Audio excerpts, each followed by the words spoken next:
have no idea how I would introduce myself. I really don't.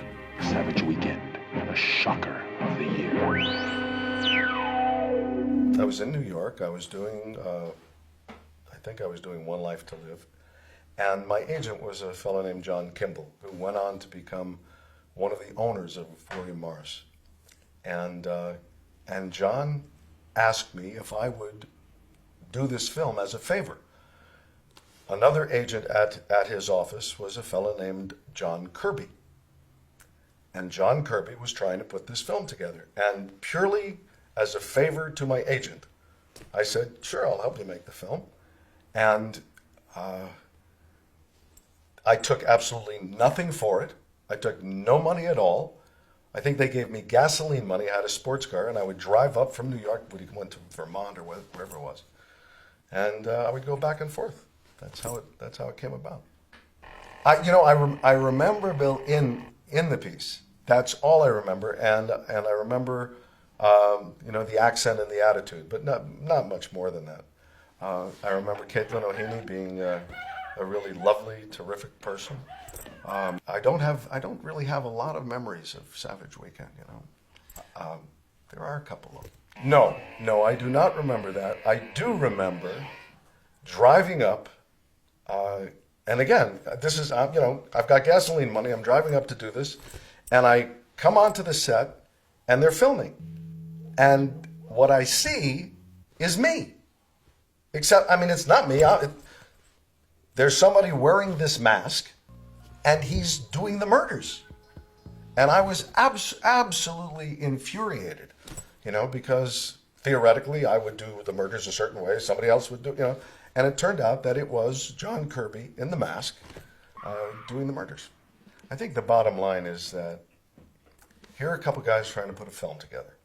They're doing it on literally, with nothing.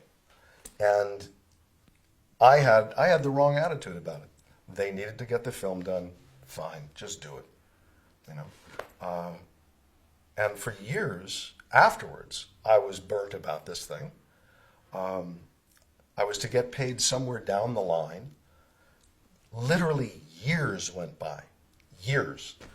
And then one day they have a gym at the ABC Entertainment Complex, or they did years ago, and I'm in the gym, and here's David Paulson. And my attitude toward him was not pleasant. It really was not pleasant, because years had gone by, there hadn't been any communication about it. And the thing that I didn't realize was that the whole time, I'm sure he was trying to get this thing distributed. And not long after that, I wound up with getting a check in the mail, and the man had been honorable about it. It was my attitude that was wrong, And he went on to produce Dallas actually, the very first starring role I had was on a Gunsmoke in an episode called Johnny Cross, and I was Johnny Cross. And the first assistant on that was Leonard Katzman, who became the producer also of Dallas. So David and Lonnie together. Anyway, all I remember is I kind of tend to remember the good things, And Christopher's a terrific actor, and that's what you see. I don't know that Savage Weekend is an example of the best work. I don't mean that, but Christopher's a terrific actor. We're talking about a long time ago. I think I was probably just enamored of Caitlin. That's where all my attention was. So you work with people and you see that they do good work or they don't. And I tend to remember, like I said, the good stuff. I really don't know why. No, I don't know. So it was called, as far as I know, it was called The Killer Behind the Mask. But you see, that's the joke, because I wasn't the killer behind the mask. The thing I can say is this, these guys succeeded in making a film. And that's the thing your public doesn't understand. You see, it takes courage to make a film. It takes a lot of guts to put it together and get it from the inception to completion. And I commend the people for doing that. To get anything done, when they're finding financing, all of that. The end product may not be something that I'm terrifically proud of, But the fact that they were able to do that, I think that's laudatory in each of those cases. I've been accosted in a store, having nothing to do with that film. I was in a department store at one point, and a woman went, "Him, him, him!" And the next thing I know, the floor walker has me up against the wall with my hands like this. And there's a crowd of people, and she says, "Him, him! I saw him on TV last night!" Had nothing to do with Savage Weekend, but that actually occurred. Savage Weekend. I mean, if people enjoy it, that's terrific. There's nothing that's objectionable about the film. It's simply not a choice I would make ever again.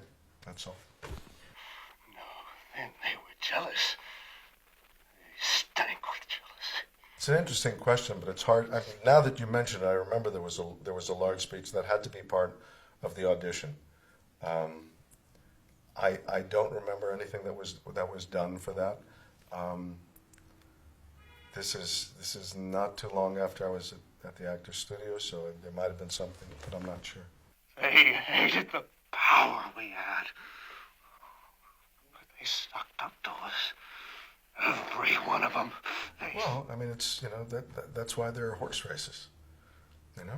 Seriously, everybody has different tastes, and it's certainly not for me to say this is better or worse. It's if they like it, that's terrific, as long as there's nothing that's harming people, bringing things down. I personally would rather do things that lift people up, but those were my choices then, and I'm responsible for them. So here we are. David had written the script. He put the whole thing together. I remember him as an intelligent, caring guy. I had no difficulty. I really had no difficulty until I walked on the set and saw what was supposed to be me committing murders. I had not had a negative thing, except, again, it's not a film I would have chosen to do. But David, the thing about David Paulson is that my viewpoint of him was wrong over time, because I was upset that I'd never gotten any kind of exchange for doing this film. And yet years went by, and he, in the end, was an honorable guy about it. And to me, that's what really matters. Does somebody honor their commitment? And he did that. So it would have been nice to have worked with him later on. I have no idea. I do remember it was a pleasure to drive up to it. I had a sports car. It was, with beautiful roads, beautiful scenery. I mean, it was kind of a nice place to do the film. I think we were in somebody's farm, and it was basically, a pleasant experience. I would have done it differently. That's true. Oh, that would have been, but you wouldn't have seen anything because I'm in a mask. I think probably the best thing about Savage Weekend is that a number of people went on and had significant careers. I think that's what's valuable, and that's what film can do. That's what it did for David Paulson. Obviously, David Gale had a good career, Chris Allport. And, that's the best, that they came out of it and did more and continued. That's all. I think the first speaking role I had was in combat, and the entire part was "Aber Herr Leutnant." That was the whole thing. Then I did a show called "It's About Time," which was about cavemen and astronauts. And, this is before the Flintstones. So I had day work on these different television shows. And on "It's About Time," I played a caveman at what would have been the equivalent of a football game. I'm wearing a bearskin, and I'm selling food at the stadium. And my whole part was, "Fresh meat, get fresh meat on stick here." And it was actually very, very funny. I had this great Shakespearean beard. And just before we started, the director walked in, and he was all in white. And he looked around and he said, "Something's not right here. Something's not. Him, lose the beard." So at lunch, the whole beard is gone, right? We come back, It's the bell to start again, and the director walks in. He says, "Something's not right. Something's just not. Him. Put a beard on him." I swear to God, same guy. I mean, welcome to Hollywood. So I don't know if that tells you anything about who I am, but that's, you know. I had a friend whose father had been partners with a doctor in Beverly Hills, and that doctor lived in Billy Wilder's home.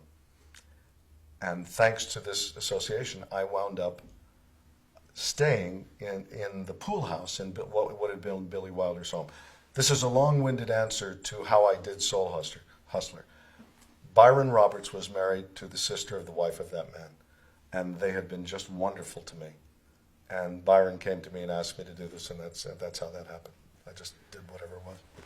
Well, again, you know, Guy wanted to get a film done, and he managed to get it done, and I think that's laudatory. I disagreed with some of the things in the film. There's a psychiatrist who is the heroine of the film, and the psychiatrist was withholding the fact that she knew that he was doing all these things. So my character, this doctor, you know, exposes this, which I thought was a very laudatory thing. That's not how it's treated in the film. The gal I am married to now, I first met on City Killer, and she was Heather's stand-in. Ancient, you know, incredible stuff. Heather is somebody who's had an incredible career. She worked with a wonderful actor who is an acting teacher now, and still acts, Robert F. Lyons, and he had coached her on that and a number of other shows. That I remember. But Heather's always been just a very professional gal, you know, easy to work with, a sweetheart. I don't think you'll ever really see City Killer. Do you know how that film came about? This is interesting. Was it Stan Spetner, who was one of the producers, owned footage of buildings in some city that were being imploded, you know, and they would disappear from the skyline. And you won't see it because that's what happened in 9/11. I just don't think you'll see the film, you know, because exactly what is shown in that film is what happened to the towers. Gerald McRaney was one of the stars of that show, and he was a real pleasure to work with. He's a really, really great guy. The people who get ahead in the business tend to be pretty decent folks. You know, it becomes a family, and you work together well, so you continue working. Okay. You know, because in this business, time, money, and sex all equal the same thing. Again, see, I was extremely fortunate. I was doing a soap opera during the day, and I was doing Broadway at night. I mean, I was an extremely happy guy. You know, one allowed me to do the other, although at one point I got the lead in Broadway show. I wasn't able to do it because the network literally wouldn't let me do it. But overall, see, One Life to Live had a reputation for having terrific actors. I mean, yes, it's a daytime drama. Yes, it's a soap opera. But all of these were in New York, and there were wonderful actors who would come in, you know. And we had, I mean, Sammy Davis, you know, used to watch the show and came to watch the show, you know, to be there. We had Muhammad Ali. All these guys were fans of the show. Well, now that's also interesting. I had done in New York. I was part of an improv group called Interplay, and I'd done a great deal of improv, and you never get to do that in film. And Cheech and Chong did improv, but if you look at that film, I have a co-starring role in it, right? And it looks like I should have this major something, but when you come down to it, there's not very much there. It was a takeoff on the guys from Chips. And I was the blonde guy from Chips, okay? And we had a rehearsal, and I had this long story that I was to tell, right? And in the rehearsal, I tell this whole story, and the fellow who was in the playing the other guy from Chips, playing Eric Estrada's role, was a young fellow who basically was a karate expert. He wasn't really an actor. Very nice guy. And so I do this whole number in rehearsal, right? And Tommy and Cheech like it. And so now we roll the camera, right? And it's actually a joke. But you have this long arc, and then the other guy gives the punchline. I start talking, and he immediately gave the punchline. So this whole thing that was supposed to be on film never happened. And they were on to the next shot. So much for improv. In response to Nancy Reagan making a pitch to the industry, I started a thing called Hollywood Says No to Drugs. And because I was literally tired of watching people die. I mean, I kept seeing wonderful, talented people blow themselves away. And so I started this thing, and it took off. I mean, I was getting celebrities to sign a pledge that they would use their power and influence, to keep people away from drugs. And that took on a life of its own. I wound up going around the world with it. I wound up, at the White House with it, and my whole life changed. I'm very fortunate. I'm back in doing acting, which I had not done for many, many, many years, and now I can do the things I want to do, not things I do because I kind of have to. As an actor, you certainly appreciate it when people appreciate whatever it is that you've done. I would hope that they continue to enjoy films. You always appreciate fans, period. Winters go down hard upstate, go 30 below the line. The snows run deep, the pipes freeze up, the sun don't hardly shine. The waste of summer splitting logs.